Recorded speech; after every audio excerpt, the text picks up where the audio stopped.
Welcome to Mayo Clinic Sleep Medicine Podcasts, a series for physicians, advanced practice providers, nurses, and other health practitioners treating sleep disorders or interested in learning about state-of-the-art advances in sleep medicine and sleep health.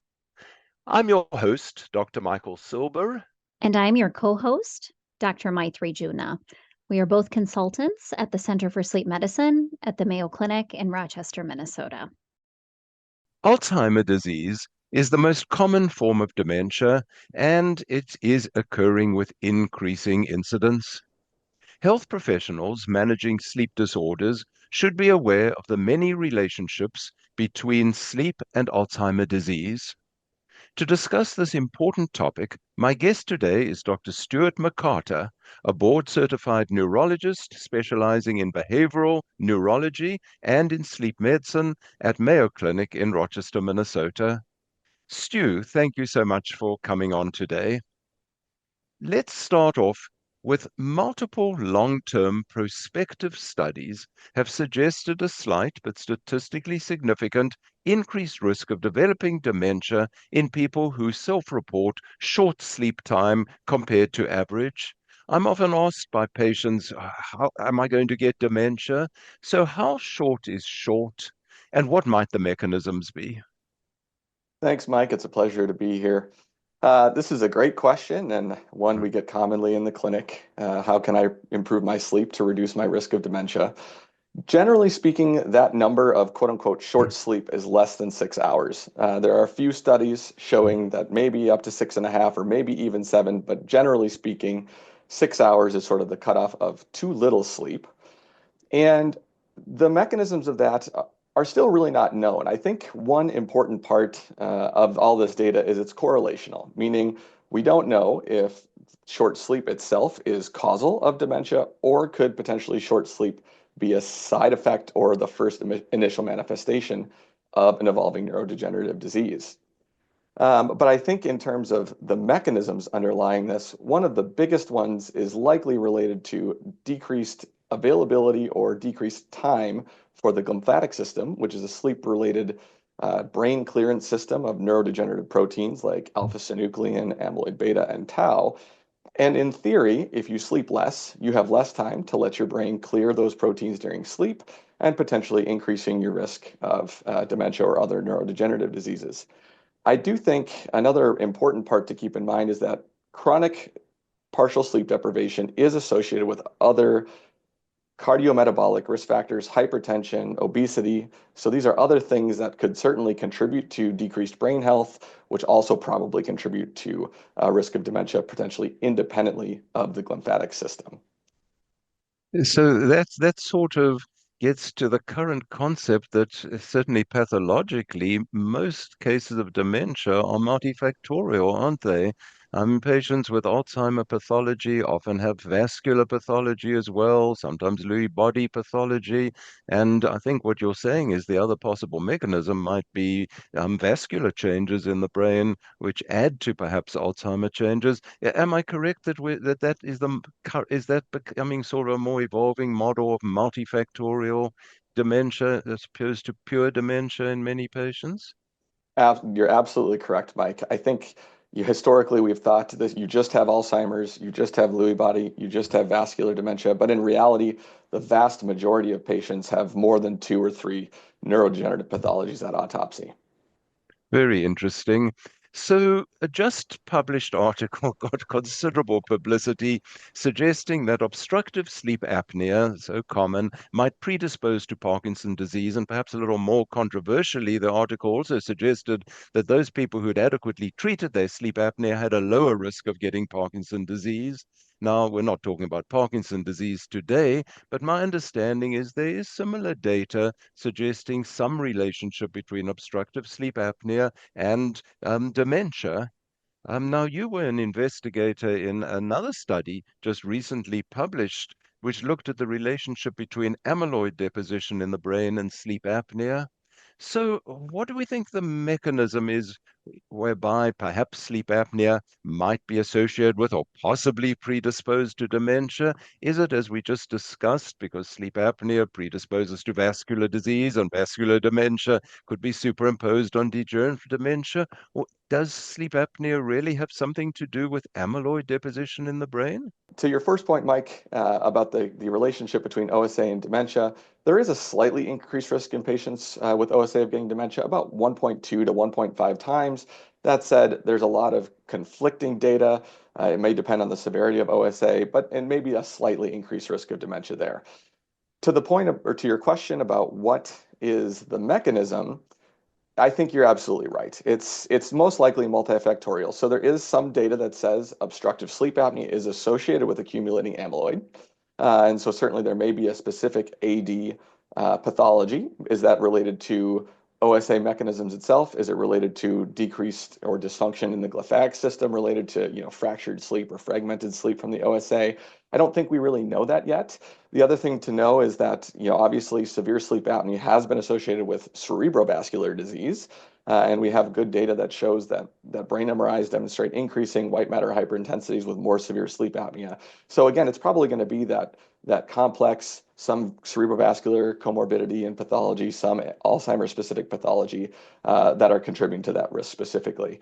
Individuals may be interested to know, similar to in that Parkinson's study, does treatment of sleep apnea reduce your risk of dementia?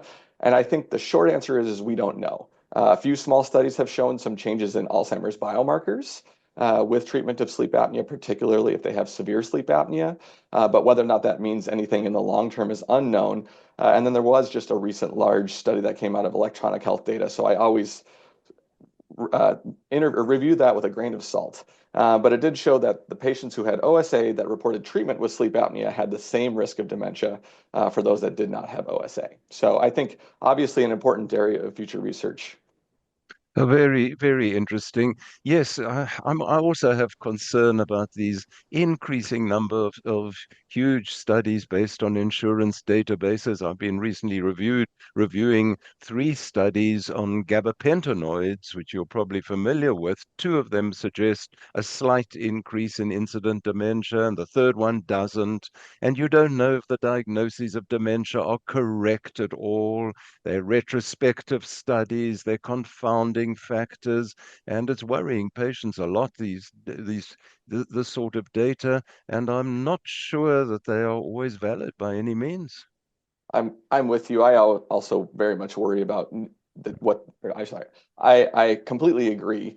I also worry about these large insurance claims databases because where that data is coming from, who's making the diagnosis, what biomarkers were used, all that, we are getting to the point now where we're so much better at diagnosing dementia and knowing the etiology that I'm hopeful that we can go more towards understanding the specific etiologies of dementia to make these correlations and understand these a little bit better rather than just sort of numbers in huge numbers that are going to find a statistical significance, but maybe not clinical significance.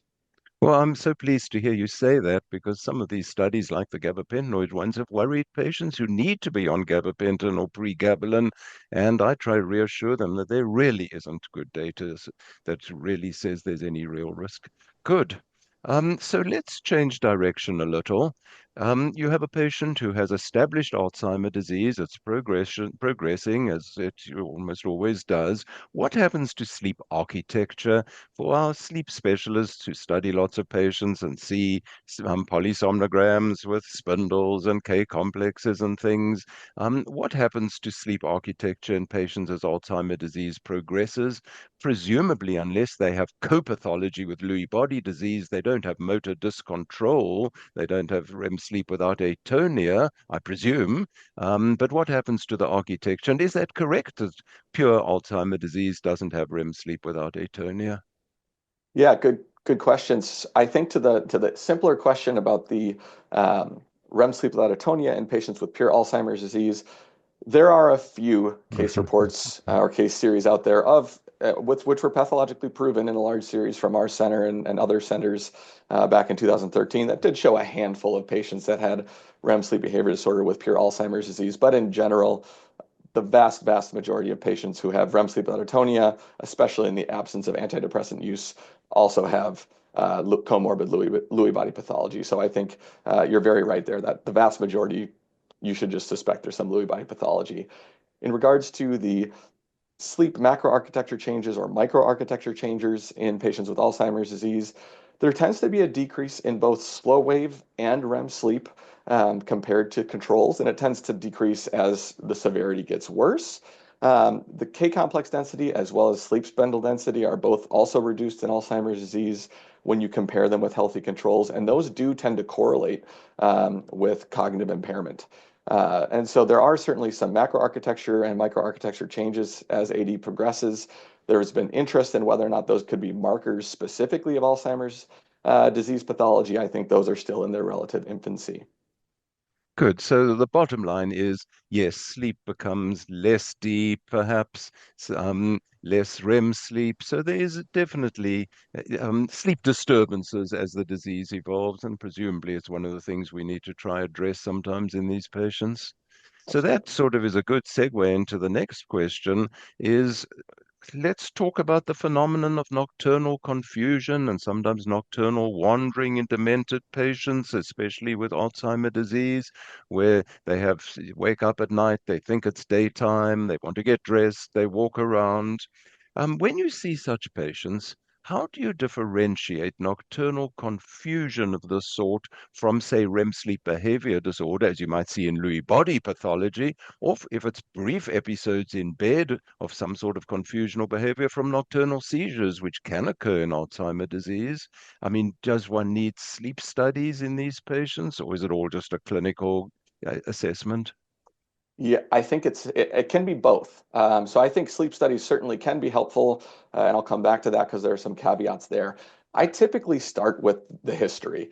If a patient has very mild dementia due to Alzheimer's disease, meaning they're largely independent in most of their IADLs, their bedside cognitive testing is mildly abnormal.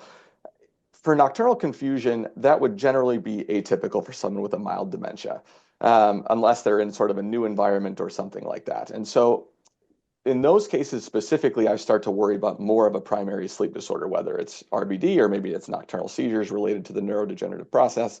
And in those cases, I certainly think that sleep studies are very helpful. I also tend to look for core clinical features of DLB.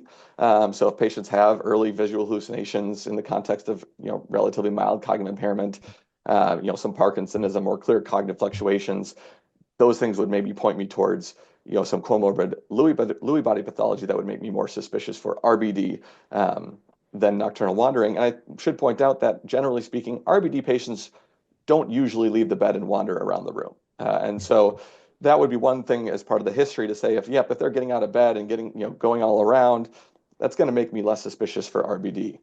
And then I think in regards to the seizure question, if the episodes are brief, if they're stereotyped, especially if there's associated, urinary incontinence or maybe a tongue bite or things like that are going to point more towards a history of seizures, those are going to point me that way. And in those cases, I tend to find that PSGs can be a little bit more helpful to differentiate. Or if the history just really isn't clear and if things aren't responding to sort of the typical things, maybe you thought they had RBD, you treated with melatonin and things are escalating or getting worse, that's maybe where a PSG is going to be more helpful. I think a practical point of all of this is most of the nocturnal wandering and confusion tends to happen in more advanced dementia, and doing PSGs on those patients can be very challenging as well. And in those cases, you're trying to understand are these events coming from sleep or not? But even just the practicality of doing that can be very challenging. Good. So let's say you have a patient who you decide advancing dementia, nocturnal confusion, it can be very challenging to manage those patients. What comorbidities, concomitant medication use, or environmental factors do you consider first in trying to address the problem? I typically start with, do they have a sleep comorbidity that could be contributing to arousals that maybe, help waking them up and then leading to confusion? So this would be things like obstructive sleep apnea. I think restless legs may be something we may under ask about, especially if they have a history of, and that obviously is going to make a patient get up and walk around, and they may not be able to voice what they're feeling. So I typically look into those comorbidities. Obviously, CPAP can be very challenging, especially in someone with advanced dementia. So I usually don't push that too hard if the sleep apnea is very mild. The other things I like to do from a medication standpoint is most people prescribe donepezil for cognitive impairment at night. And what we know is that donepezil can cause insomnia. It also causes vivid dreams and nightmares. And so I always switch that to the morning if that's the case, if they're getting treated with donepezil at night as one part. We want to make sure that we're minimizing other medications that can contribute to confusion, mostly anticholinergics, as well as maybe trying to minimize things that are going to wake them up. So if they're on diuretics or things like that, working with their PCP to use alternative antihypertensives that are going to at least hopefully reduce the frequency of things like nocturia. And then from an environmental standpoint, the biggest thing is really to try to keep patients awake during the daytime and giving them good day-night cues, meaning a lot of light exposure, ideally regular meal times, and trying to avoid naps especially in the afternoon, because these are all things that can get patients' internal clocks wonky, and then that kind of traipses into the night and causes more problems there. Well, as you know, regrettably, despite correcting all those factors, we see many patients who still have nocturnal confusion and wandering. Um, what medications do you recommend? You know, the antipsychotics have been so controversial, especially in older people and people who can't make their own decisions about using them and the risks involved. What medication? You know, when you have someone whose families are distraught by this, that's unsafe, it's disrupting everyone's sleep, or they're in a nursing home and they can't manage these patients, what medications do you recommend? It's a great question and a very challenging aspect of dementia to manage.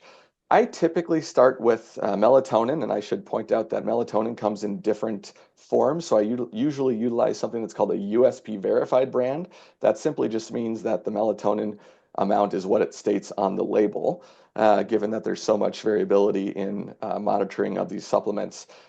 What I will tell you is that the data for melatonin in Alzheimer's disease is very poor, but I think most of us tend to reach for it first because it's got a relatively benign side effect profile, and if it works, that's great. As far as medications that have been shown to be somewhat helpful, more for sleep promoting. So I typically try to start using medications that promote sleep, hopefully keeping patients asleep and maybe increasing that arousal threshold, making it less likely for them to get up and wander. So there's small RCT data for low dose trazodone. 50 milligrams does seem to increase sleep time, sleep efficiency to some degree.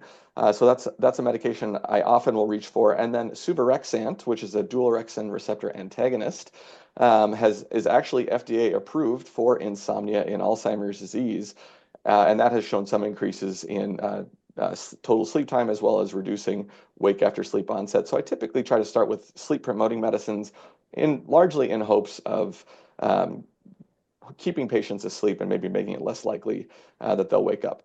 Invariably, none of that works. And so in those cases, especially as you mentioned, for injurious, very challenging behaviors at night, there is not good data for antipsychotic medications, but I think anecdotally we've all had it be helpful. And so we do reach for that. I usually start with quetiapine as it is sedating. It's got a relatively benign side effect, especially or side effect profile. If is concern for comorbid Lewy body pathology.